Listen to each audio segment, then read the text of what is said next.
মানে সর্বোচ্চ 20-24 বছর 25 বছরের বেশি বাঁচে না। স্কুল ব্যাগ নয়, শিশু দুইটির জীবনের সবচেয়ে ভারী বোঝা এখন এক মরণ ব্যাধির। তাদের প্রতিটি দিন যেন শেষ দিনের অপেক্ষায়।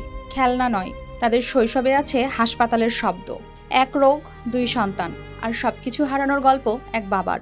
স্কুলে যেতে পারো না, কেন? হাঁটতে পারি না। ফটিকছড়িতে আতাউল্লাহ পাড়ায় দুই শিশু বড় হচ্ছে নীরব এক আতঙ্কে। তাদের শৈশব 8-10টা শিশুর মতো নয়। মরণব্যাধি ডিএমডি, ডুশেন মাস্কুলার ডিস্ট্রফিতে আক্রান্ত আপন দুই ভাই, যা মারাত্মক জিনগত রোগ। 4 বছর বয়সে মারওয়ান ইসলামের ডিএমডি ধরা পড়ে। 13 বছরে সে শয্যাশায়ী, কথা বলতেও কষ্ট হয় তার। 6 বছরে মার্সাদুলও আক্রান্ত হয় একই রোগে, হাত পা যাচ্ছে বেঁকে, সেও শয্যাশায়ী হওয়ার পথে। দুই ছেলের চিকিৎসায় প্রবাস ছেড়ে দেশে ফেরেন বাবা মোজাহেরুল ইসলাম। আমার দুটো বাচ্চা, এখন বর্তমানে 9 বছর বয়স, বড় ছেলেটার বর্তমান 13 বছর বয়স হয়। ডিএমডি নামের একটা রোগ, মরণঘাতী রোগ, ডুশেন মাস্কুলার ডিস্ট্রফি নামের এই রোগটা।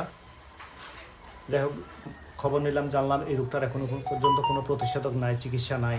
আমি সরকারের কাছে এটা আবেদন করব, আমাদের এই রোগীদের জন্য, ডিএমডি রোগী এবং অন্যান্য জিনগঠিত যে রোগ আছে, এই রোগগুলোর জন্য কোনো চিকিৎসার ব্যবস্থা করা হোক। বাচ্চাদের চিকিৎসায় বাবার সব সঞ্চয় শেষ, সংসার চলছে এখন তার ভাইদের সহায়তায়। তাছাড়া বাচ্চাদের এই অবস্থায় রেখে তিনি কোনো কাজেও যেতে পারেন না, বলছেন বাচ্চাদের চাচা। যে বাচ্চা দুটার কথা বলা হয়েছে, আমি হচ্ছি ওনার চাচা। বাচ্চাদেরকে নিয়ে চিকিৎসা নিয়ে অনেক দৌড়াদৌড়ি, অনেক ঘাটাঘাটনি করার পরে অনেক সর্বশান্ত হয়ে গেছে বলতে গেলে। শিয়া বাটার ও ভিটামিনে সমৃদ্ধ লিলি বিউটি সোপ, তারুণ্যময় উজ্জ্বল ত্বকের জন্য। রিমার্ক। পরবর্তীতে এখন ফ্যামিলিটা আমাদের উপর ডিপেন্ড করে আর কি। বাতিজা দুটোটা এখন হাঁটতে পারে না, ছোটোটা একটু হাঁটতে পারে।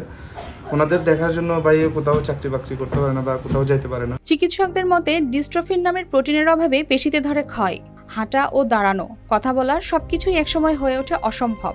এ রোগে আক্রান্তদের গড় আয়ু 20 থেকে 25 বছর। নির্দিষ্ট নয়, কেবল সাপোর্টিভ চিকিৎসা, তাই শেষ পরিণতি থাকে অপরিবর্তিত। আসলে ডিএমডি, ডুশেন মাস্কুলার ডিস্ট্রফি, এই রোগটা হচ্ছে একটা জেনেটিক্যাল ডিসঅর্ডার। এটা আসলে বংশ পরম্পরা এটা হয়। নির্ণয় হওয়ার পরে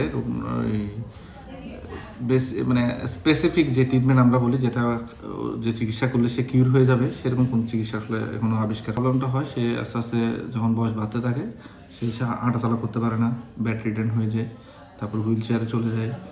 আস্তে আস্তে একটা পর্যায়ে গিয়ে 20 থেকে 30 বছর বয়সের মধ্যে আলটিমেটলি সে মারা যায় আর কি। একজন বাবার সামনে যখন দুই সন্তানের ভবিষ্যৎ বলতে শুধু মৃত্যুর দিন গণনা, তখন সেই যন্ত্রণার ভাষা খুঁজে পাওয়া কঠিন। এই পরিবার এখন তাকিয়ে আছে সমাজের দিকে। মানবিক সহানুভূতি ও সহযোগিতাই তাদের শেষ ভরসা। News desk, RTV।